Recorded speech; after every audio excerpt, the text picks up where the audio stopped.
apakah boleh kita memberi penghormatan kepada para dewa, dan katanya apakah memberi penghormatan kepada para dewa doanya lebih cepat terrealisasi ya?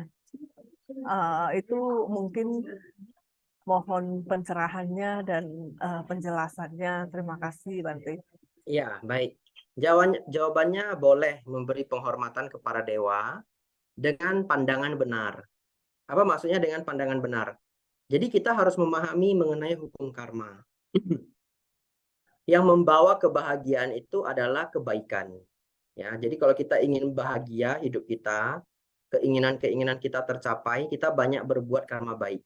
Menjaga sila, mau belajar bahu saca, ya, mau berjuang, mau bekerja dengan baik, rajin, tidak gampang putus asa, punya teman yang baik, merawat moral, kemudian tidak menghambur-hamburkan harta dengan bermabuk-mabukan, berjudi, dan yang lainnya.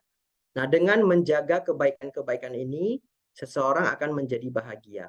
Lalu kita menghormat para dewa dengan pandangan benar, dengan pengertian benar.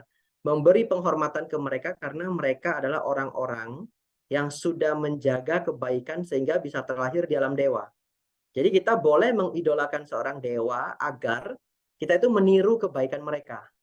Tapi bagaimana menghormat para dewa dengan pandangan yang salah? Berpikir bahwa kalau saya sudah sembahyang dewa A, dewa B, dewa C, nanti saya akan jadi kaya. Saya akan jadi sukses. Kalau Anda setiap harinya berjudi, tidak mau bekerja, duitnya dari mana? Kan tidak mungkin turun dari langit. Walaupun kita begitu pintar berdoa dengan dewa A, dewa B, dewa C. Sang dewa mau membantu kita pun dia bingung mau membantu dari jalur mana.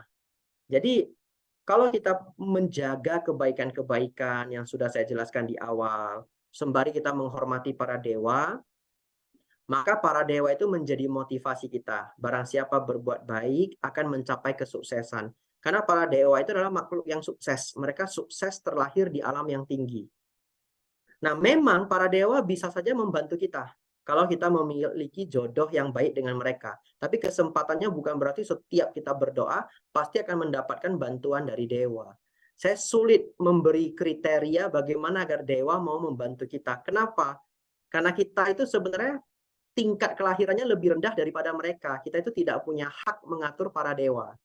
Jadi para dewa itu bisa saja mau membantu manusia seenak hatinya.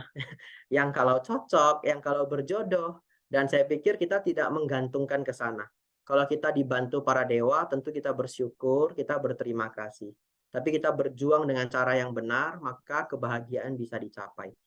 Lalu bagian yang kedua, pertanyaannya adalah, mengapa kadang-kadang ada orang yang merasa atau mungkin mengalami kalau dia berdoa dengan para dewa jadi lebih mujarab, ya, doanya lebih cepat terkabul. Kenapa bisa demikian? Sebenarnya kembali sama. Kalau kita berdoa atau membuat harapan dan harapan itu terkabul, maka sebenarnya yang mengabuli harapan kita itu adalah karma baik kita sendiri. Sesuai dengan hukum Kamawipaka. Namun, kalau kita berdoa di depan dewa yang kita sukai, dewa yang kita yakini, dewa yang kita kagumi, maka pikiran kita menjadi lebih terpusatkan. Terpusatnya pikiran ini bisa menjadikan karma baik matang tepat pada waktunya. Yang mana dalam bahasa Pali kita sebut sebagai beradithana. Beradithana itu adalah membuat tekad. Jadi sebenarnya beradithana membuat tekad itu adalah mengkondisikan karma baik kita agar terkondisi untuk berbuah pada waktu yang kita butuhkan. Kalau memang kita ada karma baik di kehidupan lampau yang mendukung, maka akan terjadi. Nah, ketika kita memiliki figur yang kita sukai, dewa yang kita sukai, itu membuat pikiran kita menjadi begitu terpusat, maka aditana kita menjadi baik. Oleh karena itu, coba renungkan dalam kehidupan ini. Di setiap agama, orang itu berdoa.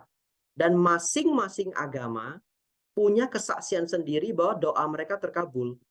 Kalau begitu, siapa yang paling mujarab? Apakah dewa di kelenteng kita, atau dewa di kelenteng provinsi lain, atau mungkin bodhisatta di wihara di Jakarta, atau bodhisatta di wihara di Medan?